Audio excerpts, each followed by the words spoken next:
क्या आपने कभी सोचा है कि कुछ लोग करोड़ों रुपए कमाने और असीम शोहरत पाने के बाद भी डिप्रेशन का शिकार क्यों हो जाते हैं? और वहीं कुछ लोग जिन्हें जरा सी पावर या पैसा मिल जाता है, वो दूसरों को कीड़े मकोड़े क्यों समझने लगते हैं? बचपन से हमें एक रेस में दौड़ाया जाता है। हमारे देश की एजुकेशन सिस्टम हमें गहराई से सोचना नहीं, बल्कि पन्ने भरना सिखाती है। हमें सिखाया जाता है कि बड़ों की इज्जत करो, लेकिन असल में वो इज्जत नहीं, डर होता है। हमारी पूरी जिंदगी इस एक सवाल के इर्द गिर्द घूमती है, लोग क्या कहेंगे। आज हम भारतीय समाज की कुछ ऐसी कड़वी सच्चाइयों से पर्दा उठाएंगे जो आपको सोचने पर मजबूर कर देंगी। 1967 में थॉमस हैरिस नाम के एक साइकियाट्रिस्ट ने एक बहुत ही मशहूर किताब लिखी थी, आई एम ओके, यूर ओके। इस किताब में ट्रांजैक्शनल एनालिसिस के आधार पर बताया गया है कि दुनिया का हर इंसान, चाहे वो कोई बड़ा सुपरस्टार हो या एक आम आदमी, मुख्य रूप से 4 साइकोलॉजिकल स्थितियों यानी लाइफ पोजीशंस में जीता है। आज हम इन 4 लाइफ पोजीशंस को समझेंगे, वो भी भारत के कुछ सबसे मशहूर चेहरों और हमारे समाज के कड़वे यथार्थ के साथ। वीडियो को अंत तक देखिएगा, क्योंकि इसके अंत में आपको पता चलेगा कि आप खुद इन 4 में से किस कैटेगरी में आते हैं। पहली स्थिति है, मैं ठीक नहीं हूं पर आप ठीक हैं। I am not okay, you're okay. ये एक हेल्पलेस स्थिति है जहां इंसान अंदर से इंफीरियॉरिटी कॉम्प्लेक्स का शिकार होता है। भारतीय समाज में ये स्थिति बचपन से ही हमारे दिमाग में कूट कूट कर भर दी जाती है। भारत में शर्मा जी का बेटा सिंड्रोम एक भयंकर साइकोलॉजिकल बीमारी है। जब एक बच्चे की तुलना लगातार दूसरों से की जाती है, तो उसके सबकॉन्शियस माइंड में ये बैठ जाता है कि मुझ में ही कोई कमी है, दुनिया और बाकी लोग मुझसे बेहतर है। ऐसे लोग जिंदगी भर दूसरों को खुश करने यानी पीपल प्लीजिंग और वैलिडेशन मांगने में लगे रहते हैं। आपको लगता है कि ये सिर्फ आम आदमी की कहानी है? बॉलीवुड के किंग खान, शाहरुख खान दुनिया के सबसे सफल एक्टर्स में से एक हैं, लेकिन 2010 में कंधे की चोट के बाद उन्होंने खुद स्वीकार किया था कि वे एक गहरे डिप्रेशन में चले गए थे और उन्हें अपनी भावनाएं व्यक्त करने में बहुत संघर्ष करना पड़ता था। इसी तरह दीपिका पादुकोण, जो अपने करियर के टॉप पर थीं, जब उनके पास पैसा, शोहरत सब कुछ था, तब वे गंभीर क्लिनिकल डिप्रेशन का शिकार हुईं। उन्हें सुबह उठकर बिना किसी वजह के रोना आता था। ये कड़वा सच है दोस्तों। बाहर से मिलने वाली करोड़ों की तालियां और सफलता भी आपके अंदर बैठे उस डरे हुए बच्चे को शांत नहीं कर सकती, जो ये मानता है कि आई एम नॉट ओके। अब आते हैं दूसरी और सबसे अहंकारी स्थिति पर, मैं ठीक हूं, आप ठीक नहीं हैं। I am okay, you're not okay. ये वो स्थिति है जहां इंसान खुद को परफेक्ट समझता है और अपनी हर गलती का दोष दुनिया पर मढ़ता है। ये लोग खुद को सुपीरियर साबित करने के लिए दूसरों को नीचा दिखाते हैं। भारत में ये रवैया एक महामारी की तरह है। हमारा जो वीआईपी कल्चर है, रेस्टोरेंट के वेटर या क्लिनिक के रिसेप्शनिस्ट से बदतमीजी से बात करना, ये इसी बात का सबूत है कि हम सामने वाले इंसान को नॉट ओके समझते हैं। इसके सबसे सटीक उदाहरण के लिए हम शार्क टैंक इंडिया के अशनीर ग्रोवर को देख सकते हैं। अशनीर एक ब्रिलियंट बिजनेसमैन है, लेकिन शो में उनका रवैया इसी मानसिकता का प्रतीक था।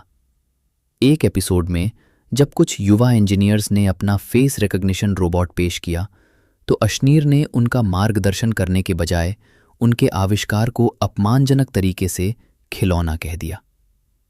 इसे हमारे समाज में ब्रूटल ऑनेस्टी या बेबाकी कहकर महिमा मंडित किया जाता है, लेकिन साइकोलॉजी की भाषा में ये दूसरों के प्रति एम्पैथी का पूरी तरह से खत्म हो जाना है। बॉलीवुड में कंगना रनौत का पैटर्न से मेल खाता है।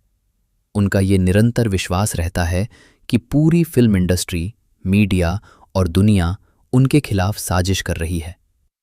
खुद को अकेला सच्चा योद्धा और बाकी सबको भ्रष्ट समझना, मैं ठीक हूं, बाकी सब गलत हैं, का एक क्लासिक उदाहरण है। ये स्थिति वर्कप्लेस को बेहद टॉक्सिक बना देती है। तीसरी स्थिति सबसे खतरनाक, विनाशकारी और निराशाजनक है। मैं ठीक नहीं हूं और आप भी ठीक नहीं हैं। I am not okay, you are not okay. इस स्थिति में इंसान का खुद से और दुनिया से पूरी तरह विश्वास उठ जाता है। व्यक्ति खुद को पूरी तरह असहाय मानकर सेल्फ डिस्ट्रक्शन के रास्ते पर निकल पड़ता है।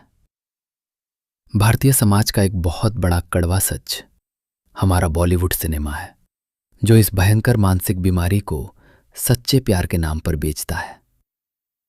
देवदास का किरदार हो या आज के जमाने का कबीर सिंह और रांझाना का कुंदन, इन किरदारों को जब रिजेक्शन मिलता है तो ये मान लेते हैं कि उनकी जिंदगी खत्म हो चुकी है। आई एम नॉट ओके।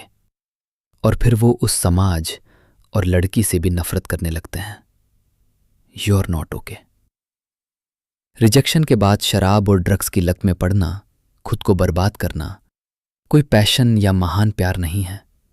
ये एक भयंकर मानसिक विकार है जिसे हमारा समाज तालियां बजाकर ग्लोरीफाई करता है। हम युवाओं को ये सिखा रहे हैं कि जब चीजें तुम्हारे हिसाब से ना हो तो खुद को खत्म कर लेना मर्दानगी है। ये झूठ है। ये पूरी तरह से एक होपलेस पोजीशन है।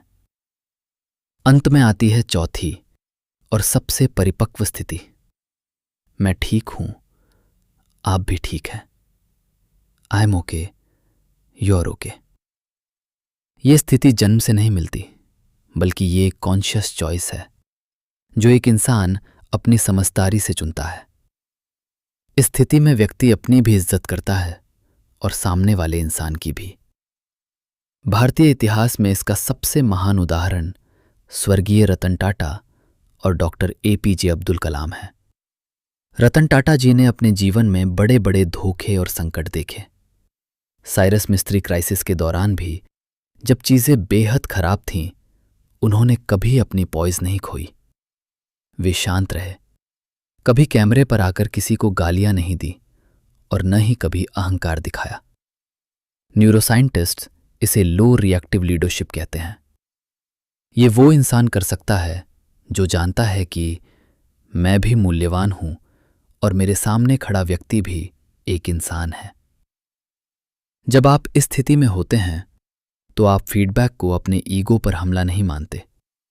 आप समस्याओं को मिलकर सुलझाने में, यानी विन विन सिचुएशन में विश्वास रखते हैं।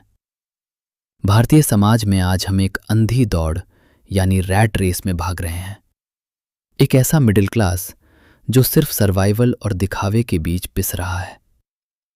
ऐसे दबाव वाले माहौल में हमारे दिमाग का डिफॉल्ट रूप से मैं ठीक नहीं हूं या मैं ही सबसे महान हूं जैसी स्थितियों में जाना बहुत आसान है।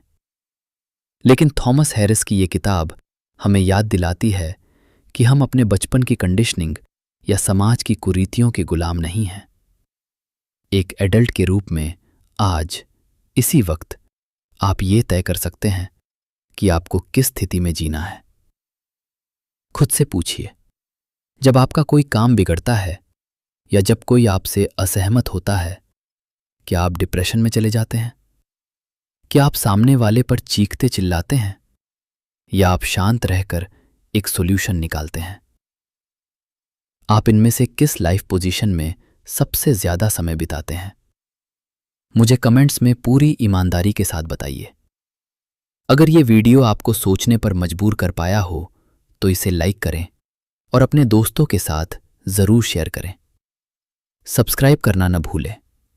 मिलते हैं अगले वीडियो में।